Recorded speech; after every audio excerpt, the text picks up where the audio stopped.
Salut les amis, j'espère que vous allez bien. Est-ce que vous savez comment apprendre à coder facilement et rapidement? C'est une question qui n'arrive pas toute seule. Il y a aussi d'autres questions qu'on pourrait se poser. Est-ce que quand vous apprenez, vous avez l'impression de vous perdre parmi toutes les informations qu'on a à disposition? Est-ce que vous pensez que coder est trop dur et réservé à une élite? Est-ce que vous restez bloqué sur des choses simples, parfois pendant longtemps? Est-ce que parfois vous avez l'impression de perdre votre temps avec un goût d'inachevé? Ça tombe bien, j'étais pareil. Alors je sais pas vous, mais moi il y a quelque chose qui était assez troublant quand j'ai commencé à coder, en tout cas apprendre à coder. C'était la vision qu'avait mon entourage de ce que j'étais en train de faire, c'est-à-dire passer des heures devant un ordinateur. Alors ça pouvait paraître bizarre parce qu'en plus sur les premiers ordinateurs, enfin l'ordinateur que j'ai eu en premier c'était un ordinateur de 14 pouces, c'est-à-dire un écran tout petit et avec un tube cathodique qui faisait vraiment mal aux yeux. On pouvait vraiment se faire une migraine après quelques heures passées devant l'écran. Vu de l'extérieur, c'était quand même étrange parce que j'aurais pu aller à l'extérieur, m'aérer, profiter de beaux paysages, etc. Mais je restais enfermé dans une pièce, etc. Donc c'est quelque chose qui est compliqué à voir de l'extérieur parce qu'on souvent on n'arrive pas à conceptualiser ce que c'est que d'apprendre à coder. Alors j'aime bien faire un parallèle avec la menuiserie. La menuiserie c'est un métier passionnant dans lequel on va apprendre le travail du bois. Alors on va être dans un atelier, on va apprendre les différentes essences de bois, on va pouvoir apprendre à les travailler, mais également apprendre à se fabriquer ses propres outils et puis pouvoir faire naître ses créations, mettre en pratique physiquement dans le monde réel les choses qu'on a imaginées. Alors vous allez me dire, c'est bien beau Nico, mais c'est quoi le rapport avec apprendre à coder? Eh bien, tout simplement être impliqué par ce qu'on fait. Quand on est impliqué, concentré, on va pouvoir libérer en fait son imagination et on va tellement être concentré dans un art créatif qu'on ne verra pas le temps passer. Et donc cet état d'esprit créatif dans lequel on se concentre, dans lequel on est vraiment focus, nous fait oublier non seulement le temps, on ne voit pas passer le temps, mais également l'endroit dans lequel on se trouve, parce qu'on est en train de créer et on est en train de s'ouvrir finalement des espaces tellement grands de réflexion qui fait qu'on est dans une sorte de flow, un flow créatif. Et je me souviens d'une des premières fois où j'ai eu ce flow créatif, c'était quand j'ai codé ma première application sur ordinateur. Alors c'était une application modeste, hein, c'était en Visual Basic 4 à l'époque. Et j'ai fait Visual Basic 4, 5, 6, etc. À chaque fois j'achetais un livre justement pour me former directement là-dessus, parce qu'on n'avait pas Internet de la même façon qu'aujourd'hui. Et puis je connaissais personne. Donc, à part apprendre dans des livres, voilà, c'était le seul moyen pour un projet que je m'étais fixé, qui était justement lié au bricolage et au travail du bois. J'avais des pièces à fabriquer, mais à différentes échelles.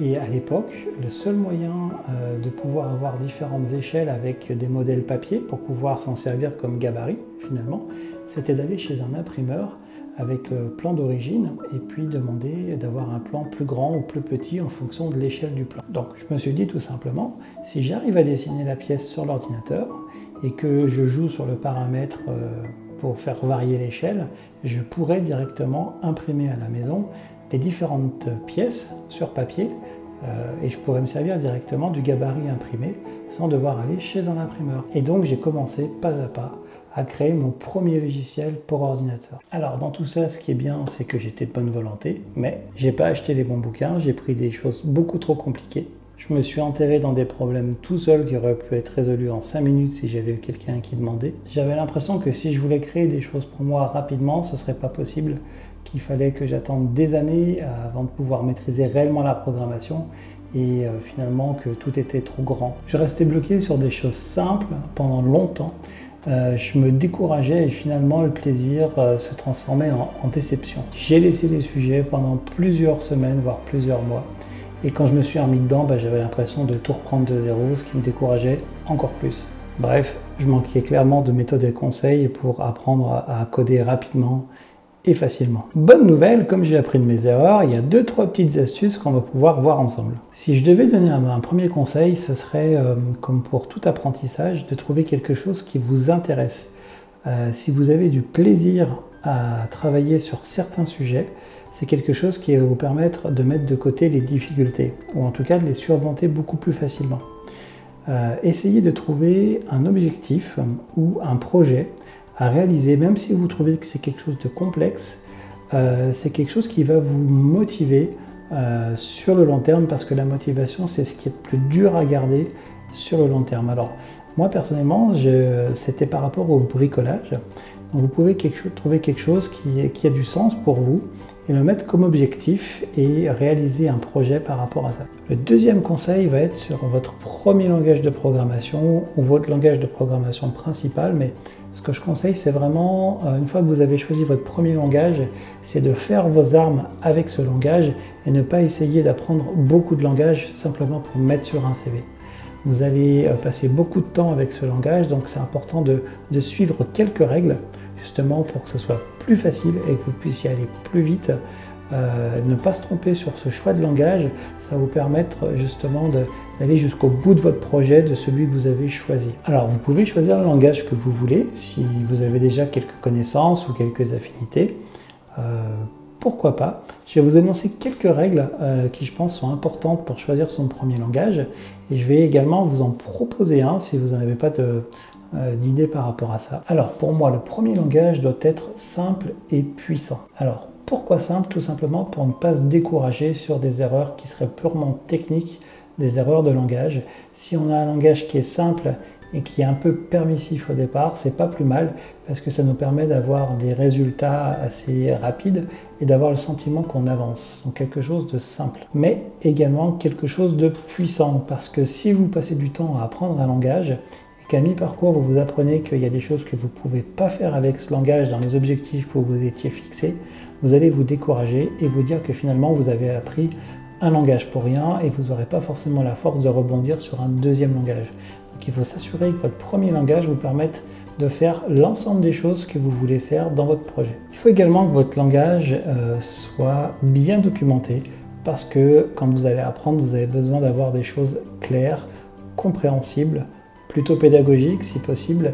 Et si vous n'avez pas les réponses dans la documentation, même si elle est claire, il faut vous assurer aussi qu'il y a une bonne communauté derrière. Cette communauté, elle pourra vous aider en français, en anglais, mais elle pourra être sûre que vous ne restez pas bloqué pendant trop longtemps. Un point supplémentaire qui pour moi est important quand on choisit son premier langage de programmation, c'est d'avoir du code déjà utilisable, du code fait par d'autres, ce qu'on appelle des librairies. Vous allez pouvoir réutiliser des choses qui vont permettre de voir évoluer votre projet rapidement sans réinventer la roue. On a souvent tendance à vouloir faire les choses par soi-même quand on apprend à programmer, en se disant je veux vraiment maîtriser ce que je fais, donc je mets tout à zéro et j'apprendrai mieux comme ça. C'est ce que j'ai fait moi et c'était une erreur parce que j'ai perdu beaucoup de temps à inventer des choses qui existaient déjà et qui souvent étaient bien mieux codées que ce que j'avais codé. Ça c'est le premier point. Le deuxième point, c'est que vous allez avoir le sentiment de jouer parce que vous aurez des briques comme les Lego et vous allez pouvoir visualiser concrètement l'avancement de votre projet et ça va vous encourager à continuer dans l'apprentissage du langage. Et pour le conseil suivant, ce serait de pouvoir trouver un mentor, quelqu'un d'expérience qui puisse pas faire à votre place, pas vous débloquer, mais vous donner les bons conseils et surtout la bonne méthodologie. Alors pourquoi? Parce que souvent on a tendance à vouloir aller sur les groupes Facebook, aller sur les forums, mais c'est très difficile de trouver des gens disponibles de qualité et qui auront la pédagogie pour vous accompagner. Souvent sur les forums, vous pouvez constater qu'il y a des débats, des sujets qui sont souvent faits et débattus entre débutants. Et si vous voulez progresser, c'est important de progresser avec des gens plus expérimentés, mais qui auront également la pédagogie pour vous expliquer les choses et ne pas perdre de temps et vous user à faire du surplace. En plus, il y a une règle qui dit qu'on est les 5 personnes qu'on côtoie le plus dans une journée. Maintenant, si j'avais un langage à vous conseiller, et si vous deviez partir de zéro pour apprendre à coder facilement et rapidement, ce serait le langage Python. Et ce, pour plusieurs raisons. Parce qu'il est simple, mais pas juste la syntaxe. Parce qu'il est puissant et vous ne serez pas limité par ce que vous voulez faire. Une communauté énorme et une très bonne documentation. Un nombre important de librairies, très important, qui va vous permettre de réutiliser des blocs déjà existants pour par exemple piloter une caméra, pour faire de l'électronique, parce que Python est également disponible dans des cartes électroniques, de l'interface web, du client lourd, c'est-à-dire des applications pour votre ordinateur, mais également de l'intelligence artificielle, du machine learning, parce que les librairies sont également disponibles en langage Python. Et si jamais vous étiez limité par un composant qui n'existe pas, utilisable directement, qui existe dans un autre langage comme le C++ par exemple, Python est capable de dialoguer avec le C++ pour utiliser le composant qui est fait dans un autre langage. Donc là, vous avez encore un domaine des possibles qui s'ouvre encore plus grand. Après, vous allez me dire, ouais Nico, c'est sympa, moi je veux apprendre à coder rapidement et facilement, mais parce que je veux en faire mon métier. Est-ce que Python, finalement, c'est le meilleur choix? Je ne crois pas qu'il y ait une bonne ou une mauvaise façon de parler du choix d'un langage de programmation. Bon, blague à part, Python, non, n'est pas le meilleur choix pour trouver un travail professionnellement, mais c'est un bon choix pour avoir des bases intéressantes et pour pouvoir grandir sur d'autres langages. Quoique, si vous utilisez Python avec un framework, donc un ensemble, un cadre logiciel, on va dire, des choses déjà préconfigurées qui vont vous permettre de bâtir quelque chose de rapidement, vous pouvez faire du développement web rapidement avec Python et Django. Django, c'est un framework web qui permet de mettre en place tout ce qu'il faut, la plomberie, on va dire, côté serveur. Puis après, si vous alliez ça à de l'HTML, du CSS et du JavaScript pour faire la partie graphique, en choisissant votre langage, votre framework JavaScript qui va derrière, vous pouvez rapidement avoir des interfaces graphiques développées avec HTML, CSS, JavaScript. Donc souvent recommandé quand on veut faire développeur web, mais également la partie Django de l'autre côté, côté serveur, en utilisant des connaissances que vous avez apprises avec Python sur votre premier langage de programmation. Donc c'est pas perdu. Et finalement, peu importe la méthode du moment qu'on a les principes. Si vous avez des bonnes bases en Python, vous pouvez continuer à vous améliorer sur un langage de type C# ou Java. C# est plutôt assez intéressant en entreprise, Java également, mais C# a la particularité d'être lié à Microsoft qui propose également beaucoup de produits et de concepts dans le cloud, et c'est un acteur majeur. Donc professionnellement, sur le marché du travail, Java est intéressant, mais C# est aussi intéressant à ce niveau-là, d'autant plus que C# a des librairies pour les jeux vidéo. Donc si vous voulez, si c'est un secteur qui vous intéresse professionnellement, ça ne sera pas perdu à ce niveau-là. Et puis en plus, entre nous, si vous apprenez C# et que vous devez répondre à une offre Java, il y a une similitude énorme entre ces langages, à tel point qu'il y a des convertisseurs de code de l'un vers l'autre. Donc en termes d'adaptabilité, c'est franchement un bon investissement. Mais bon, pas besoin d'aller plus loin sur le choix du langage. L'important, c'est bien de se souvenir des principes que j'ai énoncés pour choisir votre premier langage de programmation. Si vous voulez en savoir un petit peu plus sur le choix de son premier langage de programmation, mais également d'autres conseils, à ce moment-là, vous pouvez télécharger gratuitement mon guide et vous avez beaucoup d'informations là-dessus qui vont vraiment vous aider. Donc n'hésitez pas. Je pense que c'est important de vous faire profiter des erreurs que j'ai faites et c'est ce qui peut vous permettre d'apprendre la programmation, d'apprendre à coder beaucoup plus rapidement et beaucoup plus facilement que ce que j'ai fait. Donc surtout ne pensez pas que la programmation est réservée à une élite diplômée ou surdiplômée et qu'il faut plusieurs années pour devenir un bon développeur. Le monde est derrière votre écran, vous pouvez créer vos rêves. Alors commencez par les petits en premier, mais n'arrêtez pas de progresser et surtout soyez toujours curieux. Ça vous permettra de développer une grande autonomie qui vous sera d'une valeur vraiment inestimable si vous décidez d'en faire votre métier, car l'adaptabilité c'est quelque chose d'important dans ce métier. Que vous changiez d'entreprise, que vous changiez de technologie, souvent on redécouvre les choses, on apprend en cherchant, on apprend en fouillant. Google est notre ami, mais la curiosité est notre meilleur allié. Voilà, j'espère vous avoir aidé à avoir une vision plus claire de ce que c'est l'apprentissage du code.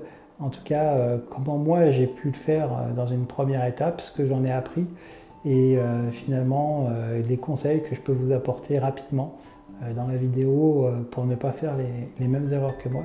Si vous avez des questions par rapport à tout ça, n'hésitez pas à les mettre dans les commentaires. Je vous répondrai. Vous pouvez également me contacter via le formulaire de contact sur le blog coderpourchangerdevie.com. Vous pouvez vous abonner aussi à la newsletter pour ne rien rater de ce qui se passe en dehors de la partie YouTube. Et puis également, comme je vous l'ai dit, téléchargez mon guide. Je pense que ça peut réellement vous apporter des choses en tant que débutant. Mais si vous êtes également développeur confirmé, je pense que vous passerez un bon moment. En tout cas, j'ai fait ça avec cœur, avec amour et avec humour. Merci pour vos encouragements et je vous dis à très bientôt. Ciao!